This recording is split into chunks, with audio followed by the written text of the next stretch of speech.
Selamat pagi Ibu Bapak, saudara-saudara dan anak-anak yang terkasih dalam Tuhan. Kita akan bersama memulai aktivitas kita pada hari ini. Namun terlebih dahulu kita bersama merenungkan firman Tuhan. Kita bersatu hati dalam doa. Terima kasih Tuhan untuk kasih dan penyertaan-Mu dalam hidup kami.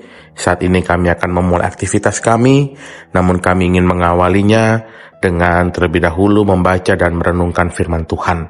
Kiranya Engkau menyertai kami dalam renungan kami pada pagi hari ini. Di dalam nama Tuhan kami Yesus Kristus kami berdoa. Amin. Pembacaan kitab kita diambil dari kitab Mazmur pasal 3 ayat 1-9. Demikian firman Tuhan. Ya Tuhan, betapa banyaknya lawanku. Banyak orang bangkit menyerang aku. Banyak orang berbicara tentang aku. Baginya tidak ada pertolongan dari Allah. Tetapi Engkau Tuhan adalah perisai yang melindungi aku.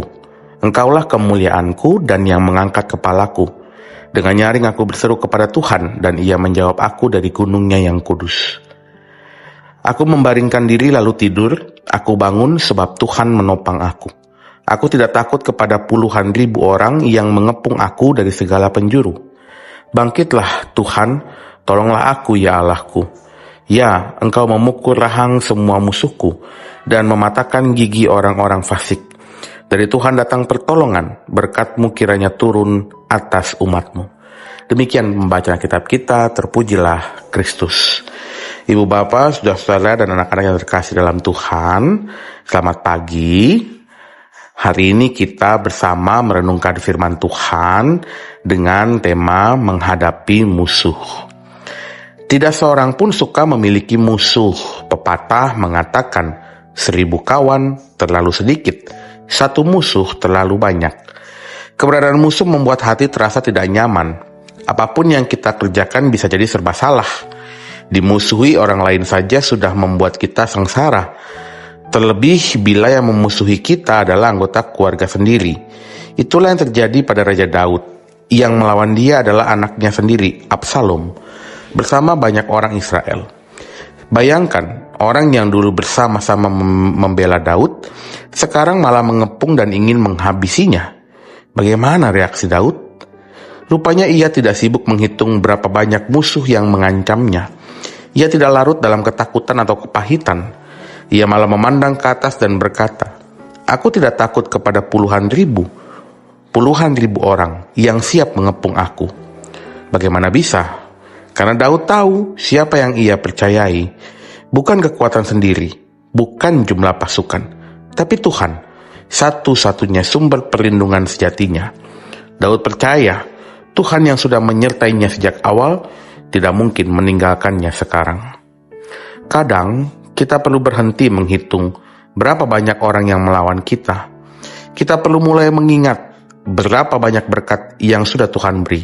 Kita perlu berhenti membalas benci dengan benci dan mulai membalas dengan kasih seperti Daud mengasihi Absalom, bahkan sampai akhir. Hari ini mungkin ada yang tidak suka pada kita, karena toh kita pun tidak mampu selalu memenuhi harapan dan keinginan orang lain.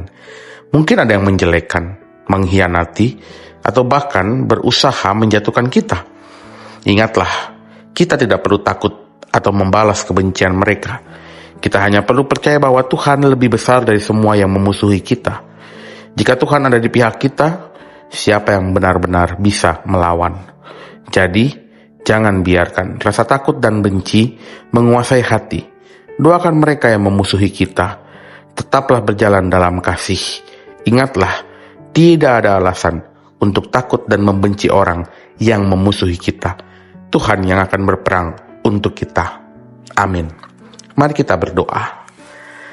Kami sungguh bersyukur Tuhan firman-Mu menyapa kami dan mengingatkan kami untuk kami dapat terus berserah hanya kepadamu dan kami tidak menjadi khawatir, takut, bahkan kami harus melakukan kejahatan kepada mereka yang membenci, memusuhi, atau tidak menyukai kami. Tolong kami Tuhan untuk dapat mendoakan mereka, untuk dapat tetap mengasihi mereka, meskipun mereka membenci atau memusuhi kami. Dan biarlah Tuhan, Engkau menguasai hati dan pikiran kami, Hikmat-Mu menuntun kami menjadi pribadi yang terus berupaya berkenan di hadapan-Mu. Terima kasih Tuhan, firman-Mu menguatkan kami untuk kami memulai aktivitas kami pada hari ini dan seterusnya. Di dalam nama Tuhan kami, Yesus Kristus, kami berdoa. Amin.